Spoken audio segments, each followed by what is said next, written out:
स्पर्शास्तु कौन्तेय शीतोष्ण सुख दुःखदा आगमापायिनो नित्या तीक्ष भारत यमीन व्यथयन्त्येते पुरुषं पुरुषर्षभ समदुःखसुखं धीरम् सोऽमृतत्वाय कल्पते नासतो विद्यते भावो न भावो विद्यते सतः उभयोरपि दृष्टोऽन्तः वनयो तत्त्वदर्शिभिः नासतो विद्यते भावो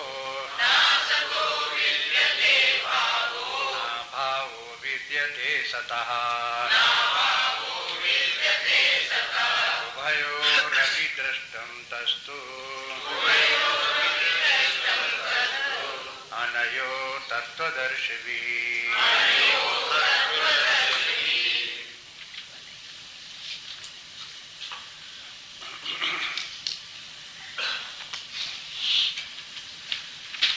कल देख रहे थे 5 श्लोकों में भगवान ने अर्जुन को नित्यानित्य का विवेक बताया। कहा कि देखो शरीर तो अनित्य है, लेकिन इनमें वास करने वाला जीव जो शरीरी है, देही है, वो नित्य है। इस नित्यानित्य का विवेक करने से तुम्हें दुख नहीं होना चाहिए। इनको ये जिस व्यक्ति को ये ज्ञान होता है कि क्या नित्य है क्या अनित्य है, वो व्यक्ति व्यवहार काल में होने वाली अनुकूल प्रतिकूल जो परिस्थितियां आती हैं उनसे वो ऊपर रहता है, उनसे वो प्रभावित नहीं होता। जिसको कि इस प्रकार की सामर्थ्य आ गई है कि ऐसी उच्च स्थिति व्यक्ति को प्राप्त हो गई है, वो सिद्ध पुरुष है। शीघ्र ही उसे अमृतत्व प्राप्त हो जाएगा अथवा उसे अमृतत्व प्राप्त हो गया है। निषेधात्मक बात को इसी प्रकार से कहें तो ये कहेंगे कि जिसको कि नित्यानित्य विवेक नहीं है, जो सत्स्वरूप आत्मा परमात्मा का जिसे बोध नहीं है कि ऐसा भी तत्व कोई है जो नित्य है, अथवा जिसे ये बोध नहीं है कि अनित्य संसार है, इसमें सब आगमा पायना है, सब आने जाने वाला है, ये है अनित्य है, ऐसा बोध नहीं, इसे नित्य समझता है, ऐसी विपरीत बुद्धि किसी की है, वो व्यक्ति मूढ़ है। और इस मूढ़ता का परिणाम क्या होगा कि जब अनुकूल प्रतिकूल परिस्थितियां आएंगी तो वो उनमें लिप्त हो जाएगा और उनसे प्रभावित होगा और उनके कारण से वो फिर दुखी होगा। अनुकूल स्थितियां आती हैं उनके लिए, जैसे कह दिया कि अनुकूल प्रतिकूल परिस्थितियों को गर्मी सर्दी बोल दिया। जैसे कहीं गर्मी की ऋतु होती तो वहाँ सर्दी अच्छी लगती है, गर्मी प्रतिकूल लगती है, सर्दी अनुकूल लगती है। कहीं ठंडे देश हैं वहाँ पर सर्दी प्रतिकूल लगती है, गर्मी अनुकूल लगती है। तो गर्मी सर्दी से तात्पर्य अनुकूलता प्रतिकूलता का था। तो कभी स्थिति अनुकूल आती है, कभी प्रतिकूल आती है। जो व्यक्ति इन परिस्थितियों से प्रभावित हो जाता है अनुकूलता प्रतिकूलता से और सुखी दुखी होता है और मानसिक संतुलन नहीं रह पाता है, इसके माने उसने साधना नहीं की है। और जिसने की साधना नहीं की है वो अधोगति में पड़ा हुआ है, संसार की दलदल कीचड़ में फंसा हुआ है। ऐसा व्यक्ति स्वयं समाज के लिए अभिशाप है और स्वयं भी अपने लिए भी वो पाप का पुंज है। अपने आप तो वो दुखी रहेगा, अपने आप तो पीड़ित क्लांत अपने आप को तो पाएगा, लेकिन उसके कारण से आसपास भी लोगों को दुख होगा। एक सहज सिद्धांत है कि जिसके पास जो होता है बेचारा वही सबको बांटता है।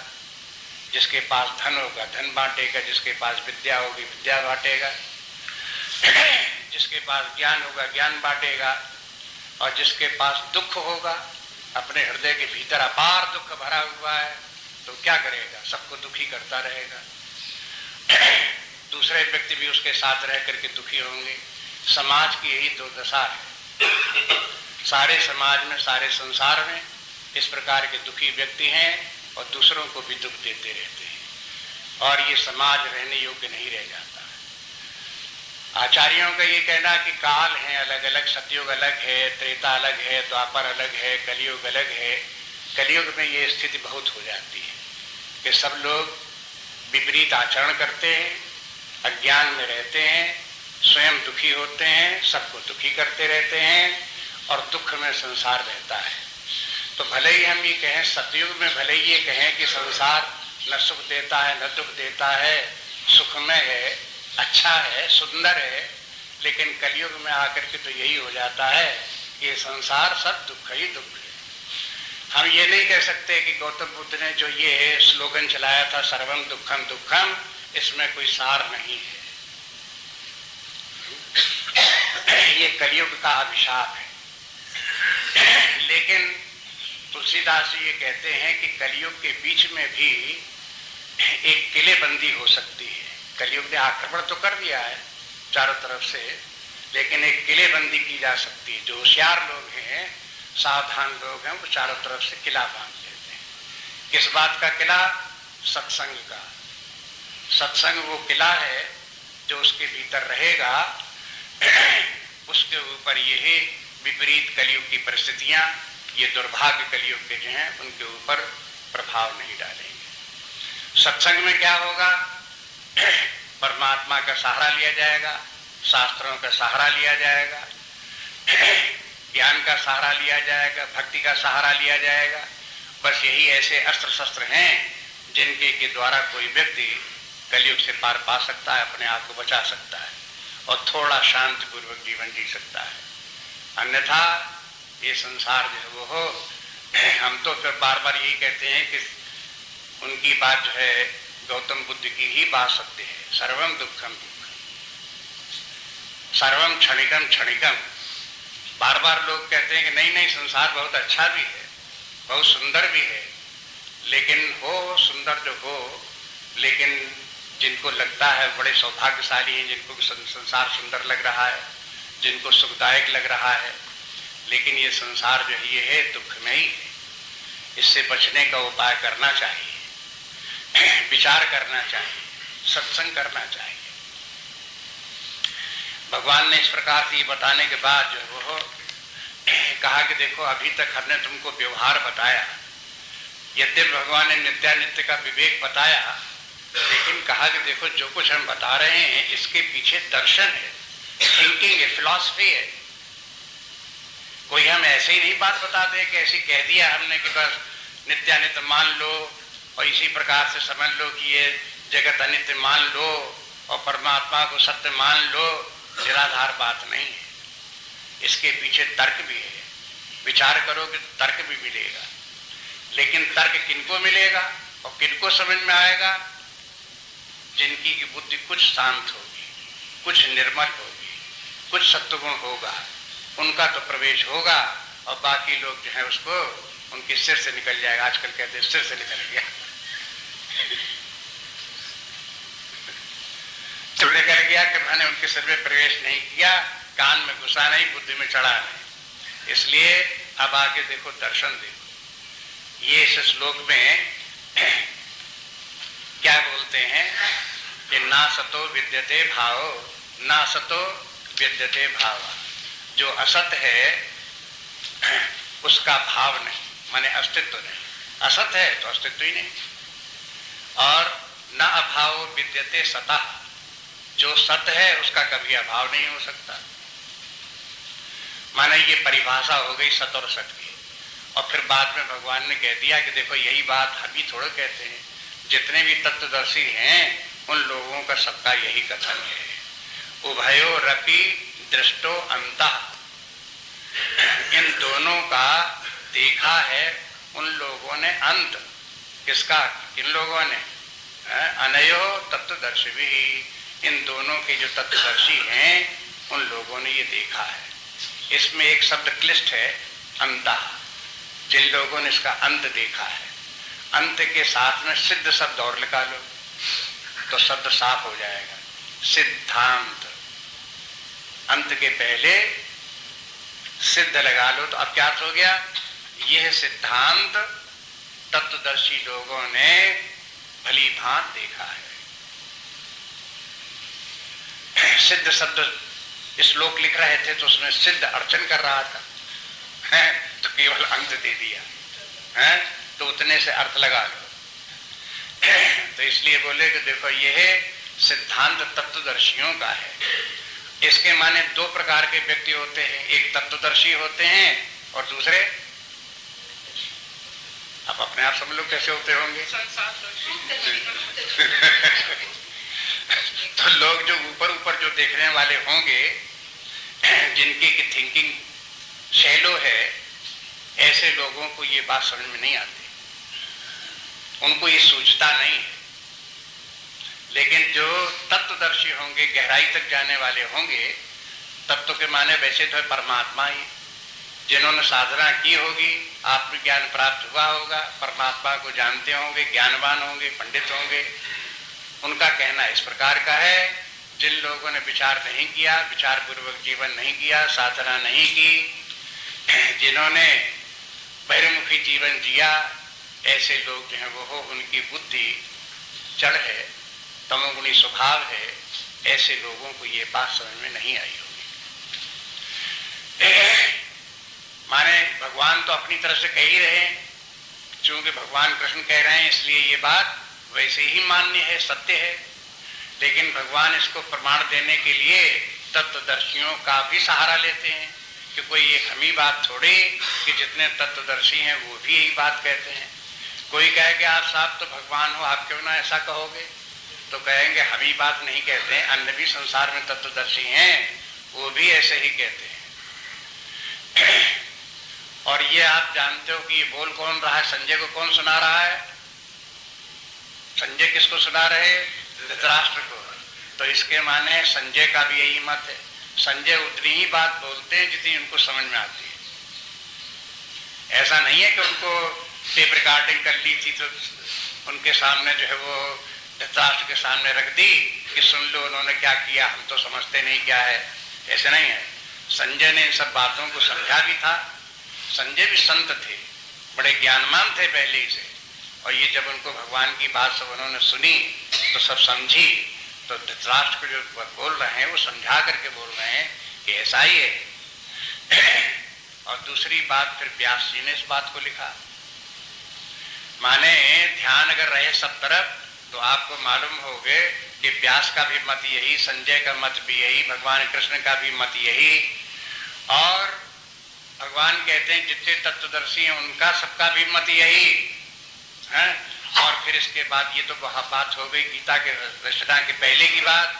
अब उसके बाद की बात देखो, इस पर व्याख्याएं शुरू हुई तो तमाम लोगों ने व्याख्या लिखी।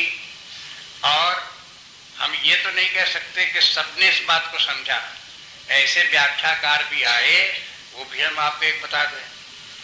वैसे तो शंकराचार्य हैं, मधुसूदन सरस्वती हैं, एक रामानंदी टीका है, ऐसे करके बहुत आचार्य हुए। और ये इन लोगों ने इसके ऊपर भाष्य लिखे हैं और ये बात ऐसे ही मान ली है कि असत का अस्तित्व नहीं होता और सत का कभी अभाव नहीं होता, इनमें सत का कभी विनाश नहीं होता। लेकिन एक आचार्य ऐसे भी आ गए जिन्होंने कहा कि न असतो विद्यते भाव, कि उन्होंने बोला असत्य के बाद में जो भाव शब्द है उसमें एक अवग्रह लगाया है। और फिर अर्थ क्या ने कहा कि न असतः विद्यते अभावः, असत का भी अभाव नहीं होता है। भाई इसका क्या अर्थ हुआ कि असत का भी अभाव नहीं होता है? कहे देखो कि ये माया जो है असत है, लेकिन इसका भी अभाव नहीं होता।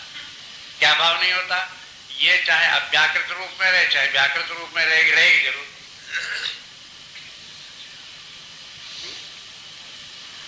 लेकिन ये उन्होंने भी माना कि माया जो है असत है, असत होते हुए भी इसका अभाव नहीं होता, सदा रहती। तो भाई सहानुभूति के साथ भी बात को समझो तो मान भी लो किसी हद तक। लेकिन यहाँ भगवान के कहने का तात्पर्य यह है कि दो प्रकार की सत्ताएं हैं, एक नित्य है एक अनित्य है, एक सत है एक असत है। जो सत वस्तु है उसका कभी भाव नहीं होता, और जो असत है उसका भाव नहीं होता, असत होती ही नहीं। अब असत होती ही नहीं, अब इसकी व्याख्या आप देखोगे, मांडू कारिका पढ़ रहे हैं, बाद में एक जगह पे आएगा, गौड़पादाचार्य लिखते हैं, आदो आदावंतो चयन नास्ति वर्तमाने भी तथा। इस श्लोक का अर्थ क्या हुआ? आदि जो वस्तु आदि में नहीं है और जो वस्तु अंत में नहीं है, वो वस्तु मध्य में कैसी है? कहीं मध्य में है, कहीं मध्य में कैसे हो सकती है? कहीं होती तो है, कहीं ना हो ही नहीं सकती। बोले कि जब घट उत्पन्न नहीं हुआ तो उसके पहले नहीं था, और घट फूट जाता उसके बाद नहीं होता, तो बीच में तो घट होता है। कहते होते को तुम कहो कि होता है, लेकिन नहीं होता है। अरे होता हुआ भी तुमको नहीं दिखाई देता। कहते हमारे होने के माने ये है कि घट का स्वतंत्र अस्तित्व नहीं होता, भाषित होता है। बस भाषित मध्य में भले ही हो, लेकिन भासमान वस्तु को हम अस्तित्ववान वस्तु कह दें, ऐसे नहीं होता है।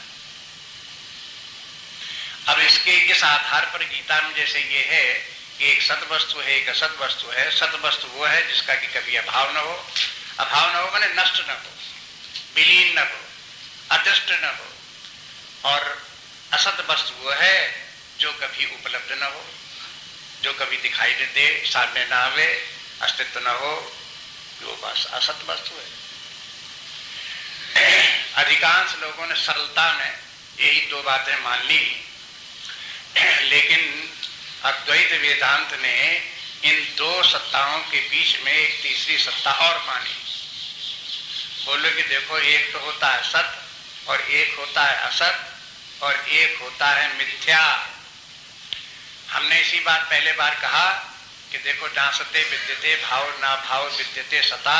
जो वस्तु पहले नहीं अंत में नहीं वो मध्य में भी नहीं, जो ऐसा मानने वाले हैं वो मिथ्या को नहीं मानते कि मिथ्या कुछ नहीं होता।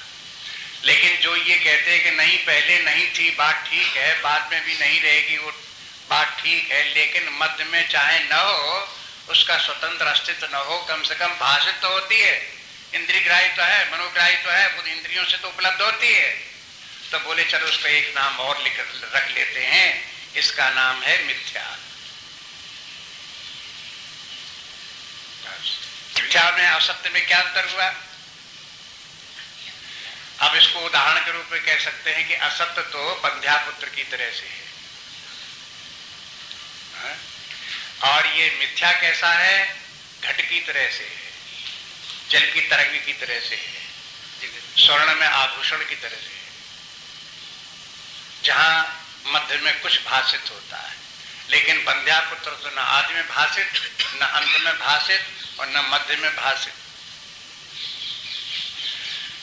इसलिए बोले कि देखो एक तो होता है सत और दूसरा होता है असत और तीसरा होता है मिथ्या, माने समझने के लिए, सरल कर देने के लिए।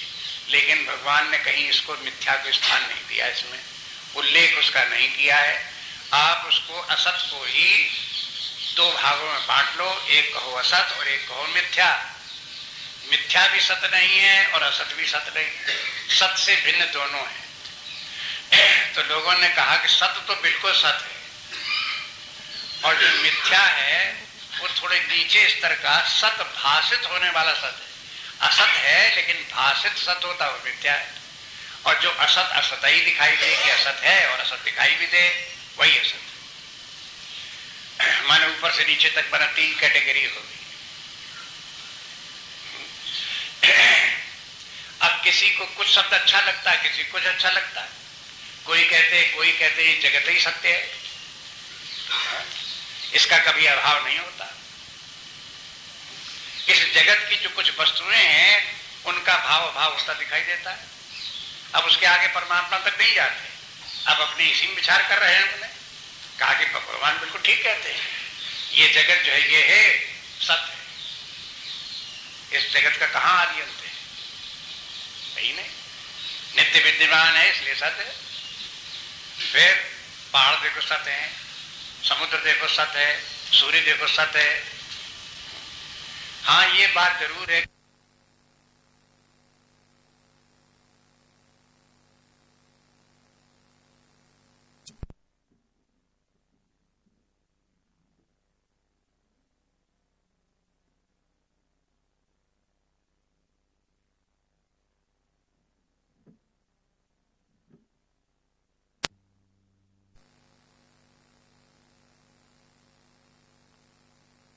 गया, फूट गया, बुलबुला पैदा हुआ, फूट गया, इनको आप कह सकते हो कि ये असत है।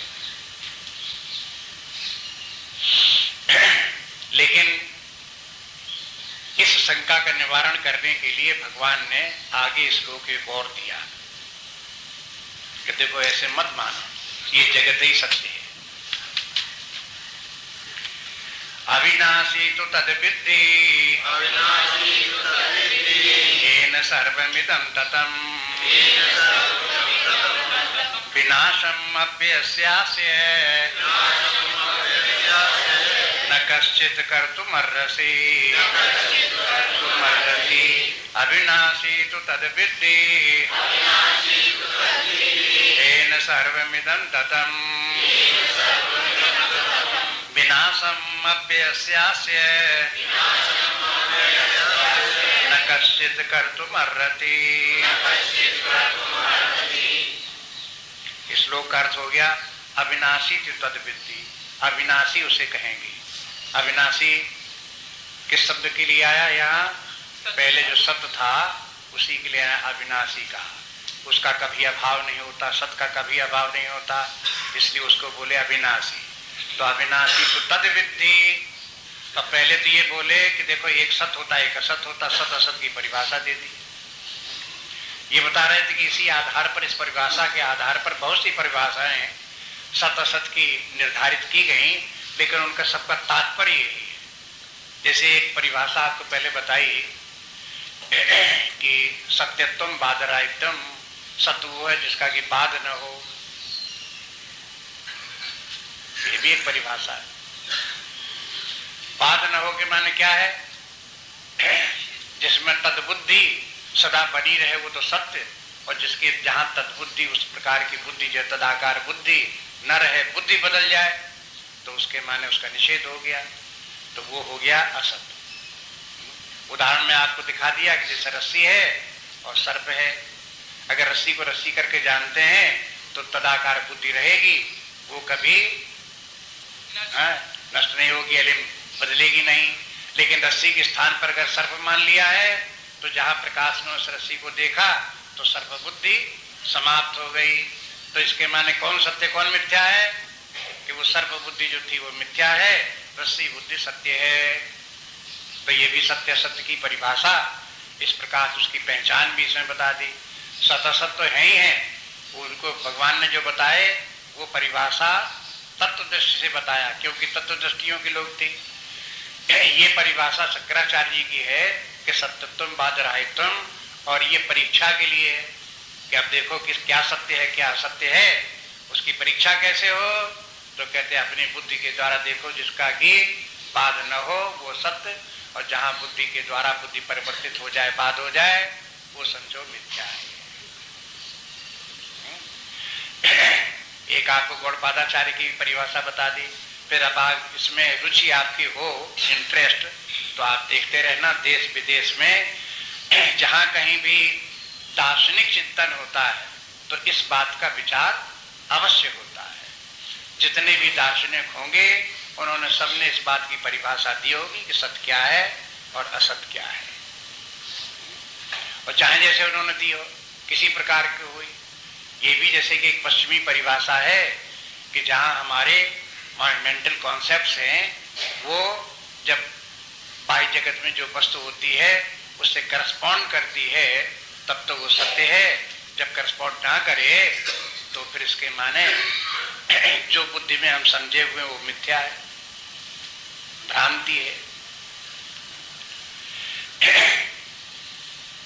अब वो बाह्य जगत की वस्तुओं की परीक्षा तो इस प्रकार से हो सकती है हमारी बुद्धि के द्वारा। अब इस बात को लेकर के फिर पश्चिम में बहुत खींचातानी भी हुई, इतनी बात कह करके समाप्त नहीं हो गई, कोई निर्णयात्मक बात नहीं हुई। बहुत लोगों ने ये भी कहा कि देखो हमें बाह्य जगत में जो वस्तु है उससे हम अपनी बुद्धि करस्पॉन्ड कर रही कि नहीं कर रही, हम कर ही कैसे सकते हैं?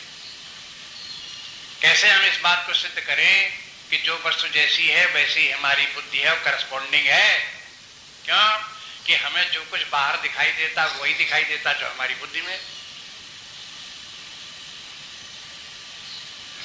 हमें जो दिखाई देता दैट इज फिनोमिना, और जो वहां पर है वो नॉमिना है। हम कैसे बता दें कि हमारा फिनोमिना करस्पॉन्डेंस कर रहा है नॉमिना से कि नहीं कर रहा? हम नॉमिना तक जा ही नहीं सकते। वहां समस्या आगे विचार करते करते देखो जब ज्यादा विचार करो तो अड़चनें भी पड़ती हैं, तो फिर उनको विचार करने के लिए फिर कहीं रास्ता ढूंढना पड़ता है। तो पश्चिम में तो इस प्रकार का रास्ता नहीं दिखाई दिया, क्या होगा, लेकिन कहने लगे कि अनुमान करो, भाई नहीं करस्पॉन्डिंग मिलता है तो फिर अनुमान करो, उससे पता लगाओ। लेकिन भारतवर्ष में ऐसा हुआ कि देखो सत्य को जानने के लिए तरीका भी निकाल लिया। कहा कि हम फिनोमेना के आगे जाकर के नॉमिना तक पहुंच सकते हैं, लेकिन ऑब्जेक्टिव रूप में आगे बढ़ते हुए नहीं पहुंच सकते, उसे हमें सब्जेक्टिव थिंकिंग करनी पड़ेगी, अपने भीतर जाना पड़ेगा। तो देखो रास्ता उन्होंने बदला और ढूंढ भी लिया रास्ता कि हम जो परम सत्य है उस सत्य तक हम जा भी सकते हैं और उसे रियलाइज भी कर सकते हैं, अनुभव कर सकते हैं। यही केवल बात नहीं कि भला कौन दुनिया में सत्य जानता, वहां तक कोई पहुंच ही नहीं सकता, ये बात नहीं है। इसलिए जब भगवान ने तत्वदर्शी कहा तो क्या कहा उन्होंने कि जो सत्य तक पहुंचे हैं, जिन्होंने सब्जेक्टिव थिंकिंग की है, अपने आत्मा तक परमात्मा तक पहुंचे हैं, वे हुए तत्वदर्शी, और उनको वो दिखाई देता है कि सत्य क्या है। फिर उसके आधार पर ये भी बता देते कि असत्य क्या है। एक प्रश्न ये भी आता है कि हम कैसे मान लें कि जगत जो है असत्य है और परमात्मा जो है सत्य है। हम असत्य बोलते चाहे मिथ्या कहो, चाहे मान लो मिथ्या कह लो चाहे असत्य कह लो, इसको जो आप कहते हो कि ये असत्य है ये मिथ्या है, कैसे मान लें इसको? तो इसके लिए ये है कि भाई तब इसको मानो, क्या ये मानते हो जगत की उत्पत्ति होती है, जगत का विनाश होता है, ये मानते हो? कि हम तो नहीं मानते। तो देखो यहाँ पर भी विचार की कमी हो गई। कोई कहे कि हम जगत का आदि जगत का अंत नहीं समझ में हमारी आता, हम तो यही समझते जगत सदा से ऐसे ही है और सदा ऐसे ही बना रहेगा। तो ये भ्रांति है। क्या प्रमाण है कि जगत का आदि है जगत का अंत है? देखो भाई विचार करो, आप बता सकते हो कि ये बताओ जगत का आदि है और जगत का अंत है, इसके लिए प्रमाण क्या है? कोई जगत के आदि तक गया या जगत के अंत तक गया? कहते हम तो नहीं गए, हम तो जगत के आदि, हम तो अभी पैदा हुए, हमें क्या पता जगत कब पैदा हुआ, और हम मर भी जाएंगे जगत बना रहेगा और पता नहीं जगत कब तक चले। हम कैसे बताते जगत का आदि होगा जगत का अंत होगा? तो देखो संतों को ये कहना है कि जो मिथ्या वस्तुएं होती हैं या असत वस्तुएं होती हैं वो तीन प्रकार की होती हैं। एक तो वो होती हैं जो प्रत्यक्ष दिखाई देती हैं, मिथ्या। दूसरी वस्तुएं वो होती हैं जो अनुमान से दिखाई देती हैं, मिथ्या। और तीसरी वस्तुएं वो होती हैं जो शास्त्र की दृष्टि से दिखाई देती हैं, मिथ्या। हमारे पास तीन प्रमाण है, एक प्रत्यक्ष, दूसरा अनुमान, तीसरा शास्त्र प्रमाण। अब ये बात तब बात कही जाएगी जब पहले शास्त्र प्रमाण को, तीनों प्रमाणों को प्रमाण सिद्ध कर लिया जाए। इसलिए एक बात ये भी है कि जहां इस प्रकार का दार्शनिक चिंतन प्रारंभ होता है तो पहले प्रमाण का ही विचार कर लेते हैं। प्रमाण किसे कहते हैं, प्रमाण कौन कौन से हैं, माने ज्ञान के साधन क्या हैं, उन्हीं के ऊपर विचार कर लिया जाता है। और जितने दार्शनिक पद्धतियां हैं भारतवर्ष में चाहे विदेश में हो, उनमें जो अंतर हो गया है वो इसी कारण से हो गया है क्योंकि वो प्रमाण भिन्न भिन्न मानते हैं। कोई कुछ प्रमाण मानता है, कोई कुछ प्रमाण मानता है, कोई कुछ प्रमाण मानता है, एक प्रमाण मानता है, दूसरा प्रमाण नहीं मानता, दूसरा प्रमाण मानता, तीसरा प्रमाण नहीं मानता, ऐसे मानने वाले हैं। कुछ ऐसे व्यक्ति हैं जो केवल प्रत्यक्ष को ही प्रमाण मानते हैं, तो उनके निर्णय दूसरे हो जाते हैं। जो लोग प्रत्यक्ष के साथ साथ अनुमान को भी प्रमाण मानते हैं, उनके निर्णय दूसरे हो जाते हैं, क्योंकि उनके पास एक और प्रमाण आ गया, उसके द्वारा भी उनको कुछ दिखाई देने लगा, इसलिए उनके फिर जो निर्णय जो है फिर दूसरे हो जाते हैं। जिसको फिर शास्त्र प्रमाण दिखाई देने लगा तो फिर उनके निर्णय तीसरे हो गए। इस प्रकार से व्यक्तियों के इतने दार्शनिक क्यों हैं, उनके निर्णय इस प्रकार के क्यों हैं, इतने तरह की फिलॉसफी क्यों है, उनके जो है इसी प्रकार एपिस्टेमोलॉजी कहते हैं, या जो यह प्रमाण मीमांसा या ज्ञान मीमांसा इसको कहते हैं। ज्ञान मीमांसा क्या, एपिस्टेमोलॉजी, माने कि क्या प्रमाण क्या है। तो अब जब ये हम मानते हैं कि साथ है, मिथ्या क्या है, तो प्रत्यक्ष तो दिखाई देता है कि घट की हमारे सामने उत्पत्ति हुई, घट हमारे सामने समाप्त हो गया, इसके माने घट नित्य नहीं है, इसके माने ये मिथ्या है। हमारे सामने एक पानी में बुलबुला उत्पन्न हुआ, हमारे सामने फूट गया, तो देखा इसका आदि है, इसका अंत है, इसके माने ये नित्य नहीं है, और नित्य नहीं है तो ये सत्य नहीं है। देख लिया। इस प्रकार के तमाम आपको उदाहरण मिलेंगे। आपके सामने एक मेज बनी, आपके सामने टूट गई, तो आपने कहा कि हाँ चली तो 10 वर्ष, लेकिन जो है ये आदि अंत वाली है, हमारे सामने बनी, हमारे सामने बिगड़ गई, खत्म हो गई। कहीं आप देखेंगे कि आपके सामने एक कमरा बना तो गिरा दिया गया, 2-4 साल बाद, 10 साल बाद गिरा दिया गया, तो आपने देखा हमारे सामने बना और हमारे सामने गिरा दिया गया, तो आपने कहा कि देखो ये भी आदि अंत वाला है, इसलिए ये भी वैसे ही है। जैसे बुलबुला आदि अंत वाला है, तैसे ये कमरा भी आदि अंत वाला है। लेकिन जब लाल किला देखा तो कहा कि तो मेरे सामने नहीं बना, और कहीं इतनी जिंदगी बीत गई, अब भी खड़ा हुआ है, हो सकता है कि न नष्ट हो, तो आप क्या कहोगे कि ये है अनादि है, सदा से ऐसे ही बना हुआ है, सदा ऐसे ही बना रहेगा। क्यों, किस आधार पर बोला? इस आधार पर बोला कि भाई जरूर कभी न कभी बना होगा, चाहे 200 वर्ष, 500 वर्ष, 1000 वर्ष पहले बना हो, बना जरूर होगा। और जैसे कि और बिल्डिंगें गिर जाती हैं साल 2 साल 10 साल में, ऐसे भी 1 लाख वर्ष में जरूर गिर जाएगा, न गिरे 100-200 वर्ष में। इसलिए जो है ये आपने किस आधार बताया? अनुमान के आधार बताया। अब देखो, पहले प्रत्यक्ष के आधार पर अनित्यता का बोध होता है, फिर अनुमान के द्वारा भी अनित्यता का बोध होता है। हम जानते हैं कि वो किला जो है इस प्रकार से कभी न कभी बना था, कभी न कभी बिगड़ेगा। ये जो आप मान लेते हो, क्यों मान लेते हो कि वो का प्रारंभ हुआ, अंत हुआ? क्योंकि आपने देखा। क्या देखा आपने? तो आप देखो कि विचार करने वाले व्यक्तियों ने, जो शास्त्रकार हैं, उन्होंने आपके ही अनुभव से एक जनरलाइज करके बात निकाली कि जिन वस्तुओं के रूप होते हैं वे उत्पन्न होती हैं और वे नष्ट होते हैं। बात ये असल में है, क्योंकि रूपाकार ही बनते हैं और आकार ही बिगड़ जाते हैं। मिट्टी तो पहले ही थी, अब एक का कमरा बन गया तो उसका एक आकार आ गया, और कुछ दिन के बाद गिर गया, आकार खत्म हो गया। तो इसके माने ये कि जहां जहां चाहे प्रत्यक्ष हो चाहे अनुमान हो, वहां सर्वत्र हम जाने चाहे न जाने, हमारी बुद्धि ये स्वीकार करे बैठी है कि जहां किसी वस्तु की कोई रूप होगा, कोई आकार होगा, फॉर्म होगा, वो वस्तु जरूर ही कभी न कभी बनी होगी और कभी न कभी बिगड़ेगी। अब बताओ, सूरज का कोई रूप आकार है कि नहीं है? कहीं है तो खतरा है कि नहीं है? उसी नियम में चूंकि इसका रूप है, इसके माने जरूर कभी बना होगा और जरूर कभी। अब हिम्मत पड़े चाहे ना पड़े, जहां अब हिम्मत टूटने लगती है तो वहां शास्त्र हिम्मत बढ़ाता है। कहता कि बात वही ठीक है कि जिन वस्तुओं के रूप आकार हैं वे बनती हैं, बिगड़ती जरूर हैं। इसलिए सूर्य भी एक दिन बना, एक दिन बिगड़ेगा। पृथ्वी भी एक दिन बनी है, एक दिन बिगड़ेगी, क्योंकि इसका भी रूपाकार है। इसी प्रकार नक्षत्र, तारे, आकाश, वायु, जल जितने सब जो हैं, इनके सबके रूप हैं। ये सब उत्पन्न होंगे, सब एक दिन नष्ट हो जाएंगे। एक व्यक्ति ने हाथ उठा दिया, क्या बोला? कहा कि हाँ बात तो ठीक है, लेकिन आकाश का तो कोई रूप नहीं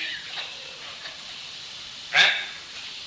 तो कि ठीक है, तुम मान लो कि आकाश का कोई रूप नहीं है, तो न इसका उत्पत्ति होती न इसका विनाश होता है। आप ऐसे ही समझे रहो। लेकिन ये बताओ कि इस आकाश को आपने जाना कैसे? कि आकाश को दिखाई तो नहीं देता, लेकिन हमने अपनी बुद्धि से जाना कि आकाश है, स्पेस है, तब तो ये सब दुनिया है। इसलिए स्पेस को तो हम मानते हैं। अगर स्पेस आप मानते हो तो अपनी बुद्धि से मानते हो कि नहीं? अब ये बताओ, आपकी बुद्धि का कोई रूप आकार है कि नहीं है? कि हमारी बुद्धि का कोई रूप आकार नहीं है। कैसे नहीं है साहब? ये बताओ कि एक दूसरे व्यक्ति की बुद्धि है और आपकी बुद्धि है, दोनों का एक ही है? कैसे तो अलग अलग है। अगर दो वस्तुएं अलग अलग हैं तो बिना रूप के अलग अलग कैसे हो जाएंगी? तो बड़ी समस्याएं आती है। बोलने को बोल दिए कि हमारी बुद्धि का कोई आकार नहीं, कोई रूप नहीं, आकाश का भी कोई रूप आकार नहीं है। लेकिन जब विचार किया तब पता लगा कि हमारी बुद्धि और तुम्हारी बुद्धि एक नहीं, इसके हमारी बुद्धि का भी कोई रूपाकार है, तुम्हारी बुद्धि का एक अपना रूपाकार है। और जब वो आकाश हमारी बुद्धि में आया तो इसके माने ये कि बुद्धि में आने वाली वस्तु कौन आकारहीन थोड़े हो जाएगी। आकाश का भी एक आकार है। और फिर ये बताओ, जो आकाश का जैसा जो कॉन्सेप्ट आपके माइंड में आकाश के विषय में आती है, क्या वही कॉन्सेप्ट सूर्य के विषय में भी है? कि सो तो नहीं है, आकाश अलग है, सूर्य अलग है। अगर सूर्य अलग है और आकाश अलग है तो ये बताओ किस आधार पर अलग है? दोनों को रूप अलग होने चाहिए, तब तो दो अलग है। इस प्रकार के किसी प्रकार से तब आकाश भी सिद्ध हो जाता है कि उसका भी कोई न कोई रूप है। बिना रूप का होता हुआ भी हम हालांकि उसे बिना रूप का देख रहे हैं, जान रहे हैं, समझ रहे हैं, तो भी ज्यादा विचार करें तो उसमें भी रूप है। इसके माने कि आकाश से लेकर के पृथ्वी तक सब पंच महाभूत, उनसे बनी हुई सारी सृष्टि कैसी हुई? आदि अंत वाली, नाम रूप वाली और आदि अंत वाली। अगर ये आदि अंत वाली है तो दो प्रश्न उठेंगे, क्या ये सत्य है और क्या ये स्वयं अपनी सत्ता से विद्यमान है या कहीं किसी से उत्पन्न हुई? तो ये हुई कि जब ये आदि अंत वाली है, इसके माने कोई समय जरूर होगा जब ये सृष्टि नहीं होगी। कोई समय ऐसा जरूर होगा जब ये सृष्टि समाप्त हो जाएगी। अगर सृष्टि पहले नहीं थी तो सृष्टि क्या अपने आप पैदा हो गई? ये प्रश्न आएगा। अपने आप पैदा हो गई? अपने आप के माने बिना कारण के? अरे कोई वस्तु के नाम रूप भी उत्पन्न होते हैं, तो जब घट भी बनता है रूप तो मिट्टी जरूरत पड़ती है, मिट्टी से घट बनेगा। तरंग भी बनेगी तो पहले जल जरूरत पड़ेगा तब तरंग बनेगी। आभूषण भी बने तो पहले सोना चाहिए तब उससे आभूषण बनेगा। इसी प्रकार से अगर ये रूप पृथ्वी शरीर विश्व का विराट ये रूप सामने आया तो ये कहां से आ गया? इसके पहले क्या था? क्या उसके पहले कुछ नहीं था? तो ऐसे भी जैसे छात्रों को प्रश्न में आता है तो वहां विचार करते करते एक पक्ष ये भी रखते हैं। कुछ लोग कहते हैं कि ये जगत पहले कुछ नहीं था, असत से ही इसकी उत्पत्ति हुई। तो फिर वहां पर आचार्य उसके कह देते हैं कि देखो, असत से भला होता ही क्या है? माने जिस वस्तु का अस्तित्व न हो उससे कोई वस्तु, मिथ्या वस्तु से मिथ्या वस्तु भी उत्पन्न नहीं हो सकती, मिथ्या वस्तु से सत्य वस्तु भी उत्पन्न नहीं हो सकती। स्वयं देख लो या कोई इस प्रकार का प्रयोग करके दिखा दो कि देखो ये मिथ्या वस्तु था ही कुछ नहीं था, उससे ये वस्तु बन गई। आपने आप तक कोई वस्तु नहीं देखी होगी बन गई और उसका कारण कुछ नहीं था। उस वस्तु के पहले था कुछ नहीं, बन गई वस्तु। ऐसे आपने कोई उदाहरण आज तक दुनिया में जिंदगी में नहीं देखा। इसके माने असत से कोई वस्तु उत्पन्न नहीं हो सकती। तब ये खामखा मानना पड़ता है कि जगत की उत्पत्ति के होने के पहले कुछ और होना चाहिए, और वो ऐसा होना चाहिए जिसकी स्वयं उत्पत्ति न हुई हो। अगर स्वयं उसकी उत्पत्ति हुई तो वो जगत के ही अंतर की वस्तुओं में उसकी भी गिनती कर लो। ऐसी वस्तु होनी चाहिए जिसकी की उत्पत्ति स्वयं कभी न हुई हो लेकिन विद्यमान हो, तभी उससे ये जगत की उत्पत्ति हो सकती है।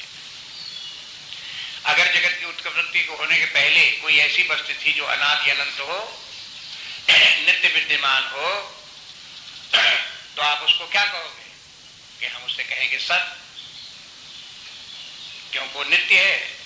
अब नित्य वस्तु से, सत्य वस्तु से अगर जो कुछ उत्पन्न होगा तो उत्पन्न शब्द ही इस बात की सूचना देता है कि ये वस्तु आद्यंत वाली है, और आद्यंत वाली है किसके माने नाम रूपात्मक है। नाम रूपात्मक है इसके माने ये भी नश्वर भी है। कभी कभी लोग बागों को ये ध्यान आता है और कोई कोई ऐसी करके गलतफहमी हो जाती है, लोगों को पकड़े बैठे रहते हैं। वो कहते हैं कि देखो चूंकि परमात्मा सत्य है इसलिए उससे उत्पन्न होने वाला जगत भी सत होगा।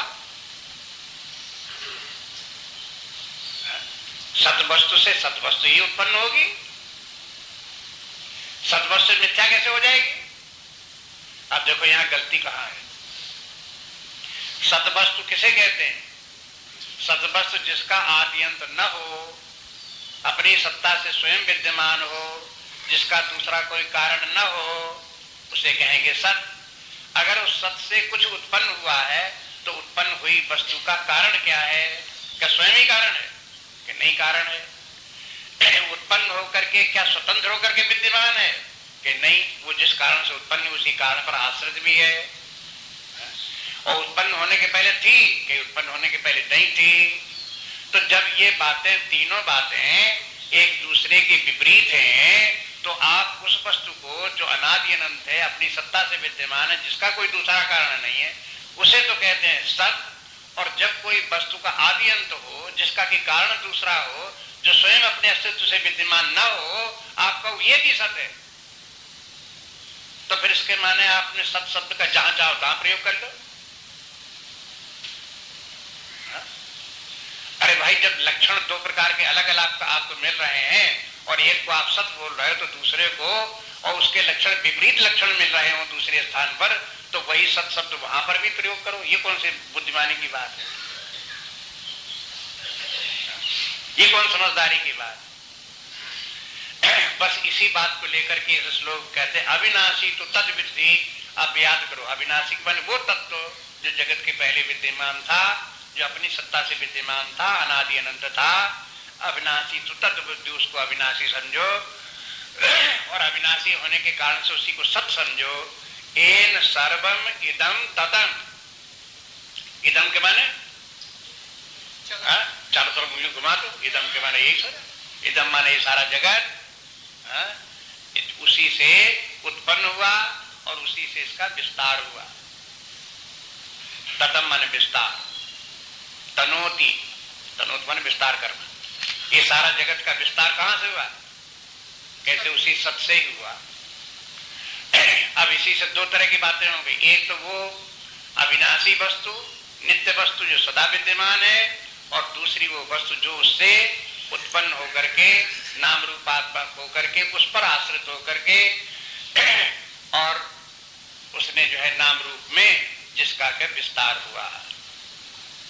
बस ये नित्यानित्य विवेक जो है ये है परमार्थ के लिए बहुत आवश्यक है। व्यवहार जगत में जगत सत्य लगता रहता है और व्यवहार चलता भी रहता है, लेकिन अगर कोई परमार्थ में प्रवेश करना चाहे, परमार्थ के माने परमात्मा का ज्ञान, तत्व का ज्ञान, आध्यात्मिक जीवन, ज्ञान का जीवन, सत्यनिष्ठा का जीवन, ऐसा परमार्थ प्राप्त करना चाहे तो फिर उसे ये विवेक करना ही करना पड़ेगा। उसे नित्यानित्य वस्तु का विचार करना ही पड़ेगा। और बिना नित्यानित्य का विवेक का विचार किए हुए जो भगवान ने जो पिछली बुद्धि बताई 5 श्लोकों में, वो आ नहीं सकती। अब वो बुद्धि आ नहीं सकती तो फिर अनुकूल प्रतिकूल परिस्थितियों में होने वाले जो सुख दुख हैं उनसे छुटकारा भी नहीं होने वाला है। बस फंसे रहो उसी में, रोते रहो उसी में। इसलिए खामखा अगर कोई व्यक्ति चाहता कि हम आनंद प्राप्त करें, दुखों से छुटकारा पाएं, तो और कोई उपाय नहीं, यही सब रास्ता पकड़ना पड़ता है और इसे समझना पड़ता है। अगर कोई समझने के लिए इनकार कर दे, मैं नहीं समझने को तैयार, तो इसके माने आप इसके लिए भी तैयार रहो कि उसके जो परिणाम होने वाले हैं अज्ञान की अवस्था में, उनको भी भोगो, रहो दुखी। इसलिए कहते हैं अविनाशी तद्विद्धि येन सर्वमिदं ततम्। कहते हैं विनाशम अव्यस्यास्य, कि अस्य विनाशम अव्यय, ये अव्यय है, और अस्य अव्यय विनाशम न कश्चित कर्तुम अर्हति, इसका कोई विनाश करने में समर्थ नहीं है। किसका? वो जो अविनाशी है, जिससे जगत की उत्पत्ति हुई, वो सत्स्वरूप जो तत्व है, अब चाहे उसे तत्व कहो, परमात्मा कहो, ब्रह्म कहो, वो जो उसके पहले है वो सत्य वस्तु है, वो हो अविनाशी है, अव्यय है। जो पहली पंक्ति में जिसे अविनाशी कहा उसी को अव्यय बोल दिया दूसरी पंक्ति में। ये अविनाशी का, इसका कोई विनाश करने में समर्थ नहीं है। जिसमें कि सारा जगत विनष्ट होकर के प्रलय काल में जिसी में समा जाता है, उसका विनाश नहीं होता, तो भला उसका कौन विनाश कर सकता है? ये भले हो सकता है कि कोई अपने मन में मान ले है ही नहीं, हो गया विनाश, तो ये तो उसकी बुद्धि की अपनी कल्पना होगी कि विनाश हो गया, लेकिन वो वस्तु तो यथावत वैसे ही रहेगी। जब लोग कह देते हैं कि परमात्मा है ही नहीं, तो परमात्मा नाराज नहीं होता क्या? है? कहता कि तुम्हारे नहीं कहने से तो हमारे हाथ पैर ढीले हो गए, हम तो मरे जा रहे हैं। ऐसे नहीं होता। वो कहता हम तो उसी प्रकार निर्विकार अपने गौरव में, अपनी महिमा में वैसे ही विद्यमान है। तुम चाहे कहो कि है, और चाहे कहो कि नहीं है, चाहे कहो भला है, चाहे कहो बुरा है। कोई कहते परमात्मा बड़ा बुरा है, बड़ी खराब जगत बनाया,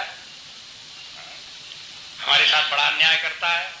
भला हमने ऐसा कौन सा पाप किया तो जिस प्रकार की दशा हमारी हुई? परमात्मा से शिकायत करते रहते हैं, तो शिकायत करते हैं तो परमात्मा घबरा के उसके सामने थोड़ी आ जाता है। तुमने क्या कहा मेरे लिए, क्यों ऐसा बोला? क्यों नहीं कहता है? उसका क्या बिगड़ता? कहते रहो, जो समझते हो समझते रहो। ये तुम्हारी अपनी बुद्धि है, जैसा चाहो प्रयोग करो।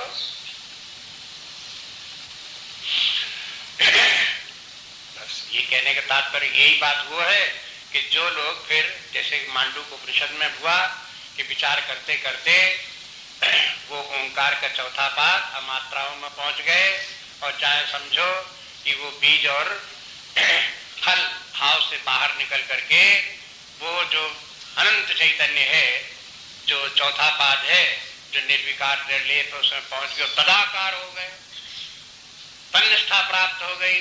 तो क्या हो गई? तो ऐसे थोड़ी कि शरीर उसमें घुस गया। अरे भाई वही अपना स्वरूप है, उससे हम भिन्न नहीं है, ये बोध आ गया। जिसको ये बोध आ जाए कि वही नित्य तत्व ही हम हैं, ये शरीर प्राण इत्यादि जगत के बनी हुई जितनी वस्तुओं में से शरीर इत्यादि बना, ये तो लोगों को प्रतिभाषित होते हैं, ये मैं हूं थोड़े। एक बार लोग बाग भगवान कृष्ण से, गीता के श्लोकों से पता चलता है, एक बार भगवान कृष्ण से लोग बाग कहने लगे बड़े भगवान बने फिर तो। लोग बाग आपको भगवान भगवान कहते हैं, क्या बात करते हो भगवान? कहते हैं कि लोग हमारी भगवत्ता को समझते नहीं। नाहम प्रकाशा सर्वस्य योग माया समावृता। नाहम प्रकाशा सर्वस्य, हम सब लोगों को प्रकाशित नहीं है, हर कोई हमको नहीं देख सकता। क्यों? योग माया समावृता।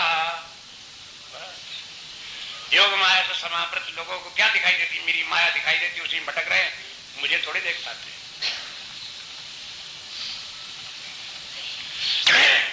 बस वही बात जो है इस प्रकार का है ये यहाँ पर कि लेकिन जिस व्यक्ति को परमात्मा की जिसके ऊपर कृपा हो जाए, या जिसके अंदर कोई इस प्रकार की साधना करते हुए, चाहे वो अपने बल से माने चाहे परमात्मा की कृपा से माने, जो जंजाल जाल से निकल करके बाहर खड़ा हो गया, जैसे समुद्र के पार कहीं किसी प्रकार से निकल करके नाव से आकर के तट के ऊपर खड़ा हो गया और फिर समुद्र की लहरें देख रहा है, तो उसके आनंद का कौन ठिकाना। संबंधी आनंद, बल्कि और लोगों को रोते देख करके तरस आता है, क्या बेचारे कहां तक इसी प्रकार से इनका भी उद्धार होता। कब तक रोते रहेंगे? सब लोग देखे, अंतवंत में देहा नित्यस्य उक्ता शरीरिणा अनाशिनो प्रमेयस्य तस्मात् युद्धस्व भारत। अंतवंत में देहा नित्यस्योक्ता शरीरिणा अनाशिनो प्रमेयस्य तस्मात् युद्धस्व भारत। अब दो बातें पहले बोल दिया। अविनाशी तो तद्विद्य एन सर्वमिदं ततम, माने अविनाशी तो हो गया परमात्मा ब्रह्म तत्व, और विनाशी हो गया ये सारा जगत जिसको इससे उत्पन्न हुआ। इसी जगत के अंतर्गत फिर ये शरीर बने, तो इस श्लोक में बता दिया अंतबंते में देहा। तो उसी से देख लो आगे करके निर्णय ये निकला कि शरीर ये कैसे हुए, ये शरीर किसके अंतर्गत आते हैं, ये जो रचना हुई है जगत की इसी के अंतर्गत शरीर भी है। तो शरीर कैसा हुआ, जब सारा जगत अंतमंत है तो शरीर कोई ऐसा थोड़े ही कि सदा बना रहने वाला है, ये भी अंतमंत है।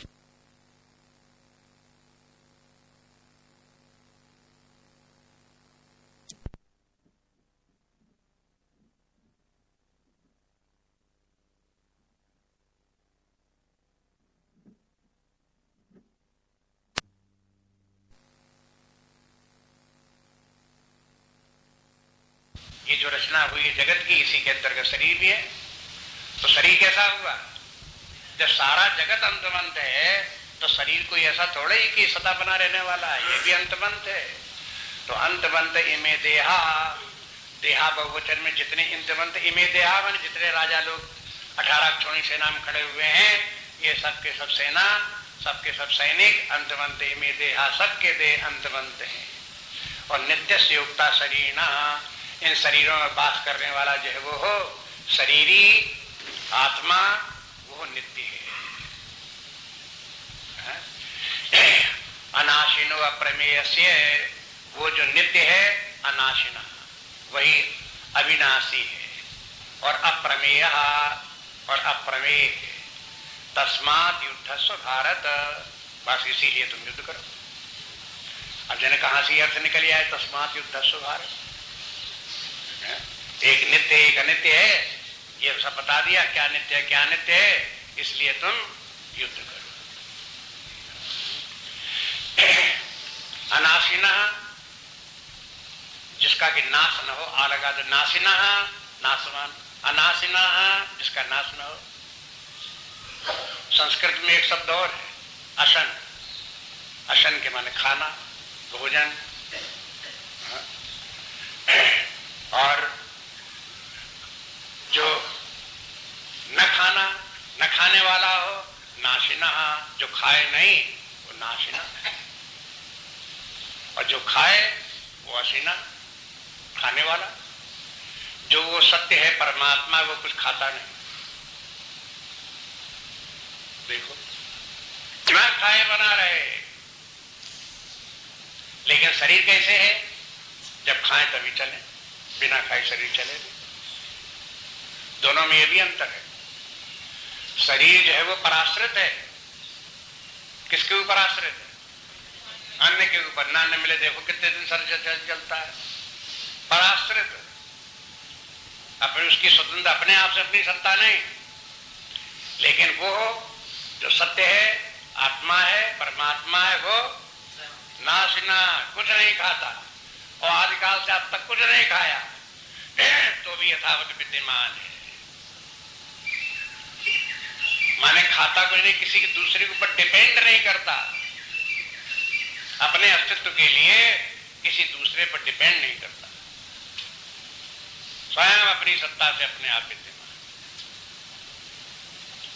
जो अपनी सत्ता से अपने आप विद्यमान है, दूसरे पर आश्रित नहीं, उसे क्या कहोगे? मुक्त कहोगे कि बद्ध? क्यों मुक्त है वो? किसी पर आश्रित नहीं, किसी पर निर्भर नहीं। जहां निर्भरता की बुद्धि आ गई, पराश्रितता आ गई। अगर देहाभिमान आ गया तो पराश्रितता दिखाई दे रही है, हम पराश्रित हैं। क्यों? शरीर पराश्रित है, ये अन्न के ही ऊपर आश्रित सही, ये जो अन्न दे उस पर आश्रित सही।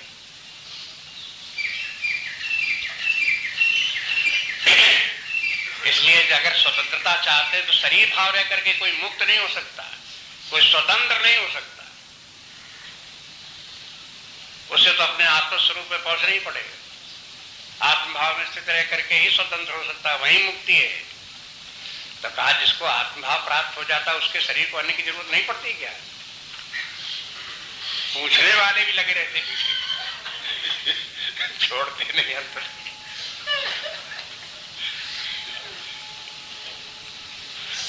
तो इस बात को फिर और आगे देखें।